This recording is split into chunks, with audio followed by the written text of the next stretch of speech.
United States of আমেরিকার এক লোক তার অনেক বন্ধুকে কালিমার দাওয়াত দিয়েছে, কিন্তু তার বিজনেস পার্টনার খ্রিস্টান বন্ধুকে সে কালিমার দাওয়াত দিতে পারে নাই। সে মনে মনে ভাবলো, আমার জীবন থাক আর না থাক, আমার খ্রিস্টান বন্ধুকে তার কলিজার ভেতরে কালিমার দাওয়াত দিয়ে আমি ছিদ্র করে দেবো। সুবহানাল্লাহ।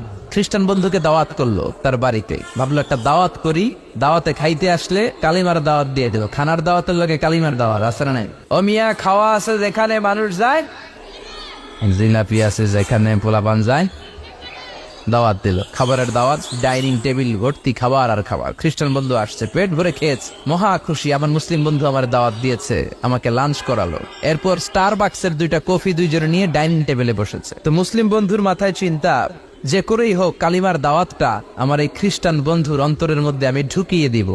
খ্রিস্টান বন্ধুকে সে জিজ্ঞেস করলো, oh my friend, how much time do you need to make a parallel circle by 2 million Christians? ও আমার বন্ধু, 20 লক্ষ খ্রিস্টানকে তুমি গোল গোল করে দাঁড় করাবা, তোমার কত সময় লাগবে? খ্রিস্টান বন্ধু বলে, what's the hell are you talking about? এগুলো তুমি কি কও? 20 লক্ষ খ্রিস্টান তুমি পাইবা কই? আর 20 লক্ষ খ্রিস্টানকে এক মাঠের মধ্যে যে দাঁড় করাবা, এরকম বড় মাঠও বাবা কই? মুসলিম বন্ধু বলে, ফর এন এক্সাম্পল, ধরে নাও, উদাহরণস্বরূপ, আমি যদি তোমাকে বিশাল বড় একটা স্কয়ার দেই, মাঠ, আর 20 লাখ খ্রিস্টান এনে দেই, 20 লাখ খ্রিস্টানকে এরকম গোল গোল প্যারালাল সার্কেলে তুমি দাঁড় করাবা, কত সময় লাগবে? খ্রিস্টান বন্ধু বলে, at least I need 1 week, 1 সপ্তাহ তো লাগবেই, but I need to train them up. এই লোকগুলোকে আমার ট্রেন আপ করতে হবে, প্রশিক্ষণ দিতে হবে। 1 সপ্তাহের টানা প্রশিক্ষণ এবং ট্রেনিং দিতে পারলেই 20 লক্ষ খ্রিস্টানকে আমি প্যারালাল সার্কেল গোল গোল করে দাঁড় করাতে পারবো। মুসলিম বন্ধু বলল, ফাইন। মুসলিম বন্ধুর মাথায় একটাই চিন্তা, কেমন করে কালিমার দাওয়াত দেওয়া যায়, যেরকম, ঠিক কিনা? মুসলিম বন্ধু বলল, keep in your mind, they are not from the same countries man. এই 20 লক্ষ খ্রিস্টান কিন্তু একই দেশের হবে না। Some of them from United States of America, some from England, some from Switzerland, some from Singapore, Malaysia, Indonesia, Bangladesh, অনেক দেশের লোক হবে তারা। কত সময় লাগবে? খ্রিস্টান বন্ধু বলে, it's very tough for me. তাহলে তো এটা আমার জন্য খুব টাফ হয়ে যায়। I can't make it within a week. 1 সপ্তাহে এটা করা আমার পক্ষে সম্ভব। I need 2 weeks. আমার 2 সপ্তাহ লাগবে। কয় সপ্তাহ? 2 সপ্তাহ লাগবে। মুসলিম বন্ধু বলল, কিপ ইন ইউর মাইন্ড, এটা তোমার মাথায় রেখো, they are not from the same languages. এই 20 লক্ষ খ্রিস্টান কিন্তু একই ভাষাভাষীর নয়। তাদের কেউ কথা বলবে ইংরেজিতে, কেউ উর্দুতে, কেউ চাইনিজ, কেউ মান্দারিন, কেউ উর্দু, কেউ হিন্দি, কেউ সিন্ধি, কেউ বাংলা, কেউ টার্কিশ, কেউ মালায়া, কেউ সুহাইলি। এক একজন এক এক ভাষায় কথা বলবে, কত সময় লাগবে? খ্রিস্টান বন্ধু বলল, দ্যাট ইজ ভেরি টাফ, আরো কঠিন হয়ে যাবে। I need 3 weeks. কয় সপ্তাহ লাগবে? 3 সপ্তাহ লেগে যাবে। মুসলিম বন্ধু বলল, কিপ ইন ইউর মাইন্ড, এটা তোমার মাথায় রেখো, they are not from the same ages. এই সবগুলো 20 লক্ষ খ্রিস্টান একই বয়সের নয়, একই লিঙ্গের নয়। কেউ পুরুষ, কেউ নারী, কেউ ছোট্ট বাচ্চা, কেউ যুবক, কেউ যুবতী, আবাল বৃদ্ধ বনিতা, বিভিন্ন বয়সের লোক হবে। তোমার কত সময় লাগবে? খ্রিস্টান বন্ধুকে, তাহলে কিয়ামত পর্যন্ত আমি পারতাম না। হাইতাম না। ভাষা ভিন্ন, দেশ ভিন্ন, কালচার ভিন্ন, বয়স ভিন্ন। আমি বলবো সবাই দাঁড়ান, সবাই যাবে বসে। আমি বলবো বসেন, সবাই যাবে দাঁড়িয়ে। আমি পারবো না। মুসলিম বন্ধু বলল, I can make parallel circle, আমি সমান্তরাল বৃত্তে দাঁড় করায় দিতে পারবো বাই 2 মিলিয়ন মুসলিমস, 20 লক্ষ মুসলমানকে, অনলি বাই 10 মিনিটস, 10 মিনিটের ব্যবধানে। কয় মিনিটে? খ্রিস্টান বন্ধু বলে, ইটস কোয়াইট ইম্পসিবল, এটা অসম্ভব।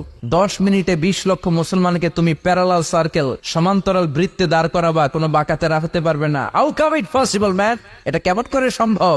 মুসলিম বন্ধু বলে, ইটস পসিবল ইনশা আল্লাহ যদি চায়, এটা সম্ভব। But you have to make a visit to KSA, তোমাকে কিংডম অফ সৌদি আরাবিয়া, সৌদিতে একটু ভিজিট করতে হবে। সে রাজু হয়ে গেল, বুদ্ধি করে জিলহজ মাসের 10 তারিখে নিয়ে গেল তাকে সৌদিতে। আপনারা জানেন, হেরেমের বাউন্ডারিতে কোনো কাফের খ্রিস্টান ঢুকতে পারে না। তার পরিচয়টা গোপন করে মুসলিম বন্ধু তাকে নিয়ে গেল জিলহজের 10 তারিখ, হজের মৌসুমে। মক্কার পাশে, কাবাগরের পাশে একটা বিল্ডিং আছে, আব্দুল আজিজের ওয়াকফ, এটাকে বলে জামজাম টাওয়ার, দি মক্কা রয়্যাল ক্লক টাওয়ার, 120 তলা উঁচু। এটার 80 তলায় একটা হোটেল ভাড়া করলো, একটা রুম ভাড়া করলো। ওই দিন সব হাজী সাহেবান মিনার জবাইয়ের কাজ শেষে ফরজ তাওয়াফ করার জন্য মিনা থুইয়া সব কাবা ঘরের এদিকে বিড়বিড় বিড়বিড় করতেছে। সুবহানাল্লাহ।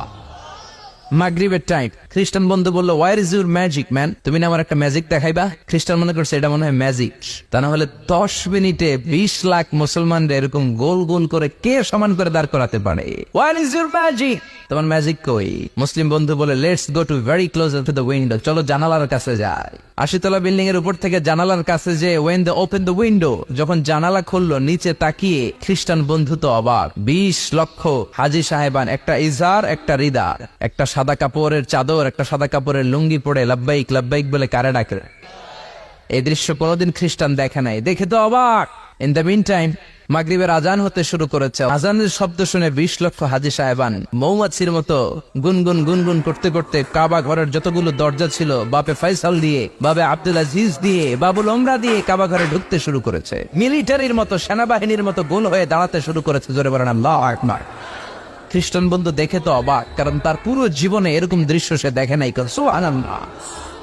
তার ঠিক 5-7 মিনিট পরে একামত হতে শুরু করেছে। একামত হওয়ার সাথে সাথে আর কোনো কথা নেই। কাবা ঘরের মাতাফ তাওয়াফের জায়গা প্যাকআপ, 3 তলা হেরেম শরীফ প্যাকআপ, হেরেম শরীফের বাইরে বিশাল ফাঁকা জায়গা প্যাকআপ, কবুতর চত্বর প্যাকআপ, শারে ইব্রাহিম আল খলিল প্যাকআপ। 20 লক্ষ হাজী সাহেবান গোল হয়ে দাঁড়িয়ে গিয়েছে। কাবা ঘরের সবচেয়ে সুরেলা কণ্ঠের ইমাম শাইখ আব্দুর রহমান আস-সুদাইস মাইক্রোফোন হাতে নিয়ে ঘোষণা দিচ্ছেন, ইস্তাকিমু ওয়া আতাদিলু ইয়ারহামুকুমুল্লাহ, سووا صفوفكم فإن تسوية الصفوف من تمام الصلاة. Please make the line straight and attach your legs and shoulders and perform the salah as if it's our last and final prayer. কাতার বন্দী হয়ে যান, পায়ের সাথে পা লাগান, কাঁধের সাথে কাঁধ লাগান। 20 লক্ষ হাজী সাহেবান দাঁড়িয়ে গিয়েছে। উনি নামাজ শুরু করেছেন, আল্লাহু আকবার, আলহামদুলিল্লাহি রাব্বিল আলামিন আর রহমানির রহিম مالك يوم الدين إياك نعبد وإياك نستعين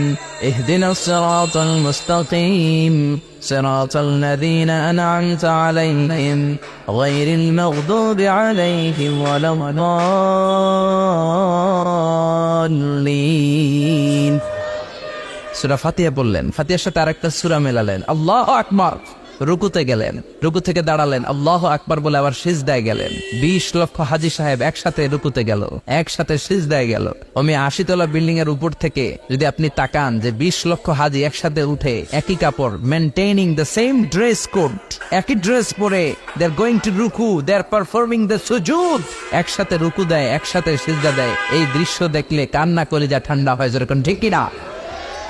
এই দৃশ্য দেখে খ্রিস্টান বন্ধু স্টার্টেড টু ক্রাই, কাঁপতে শুরু করেছে, স্টার্টেড টু ভাইব্রেট, কাঁপতে শুরু করেছে।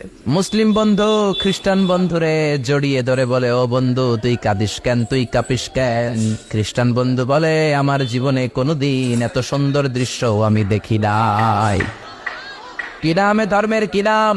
মুসলিম বন্ধু বলে ইসলাম, খ্রিস্টান বলে আমিও আমার বাইবেল নিয়ে অনেক ভেজালে আছি, বাইবেলের এক চ্যাপ্টারে এক কথা, আরেক চ্যাপ্টারে আরেক কথা, কোনো মিল নাই, যেরকম ঠিক কিনা?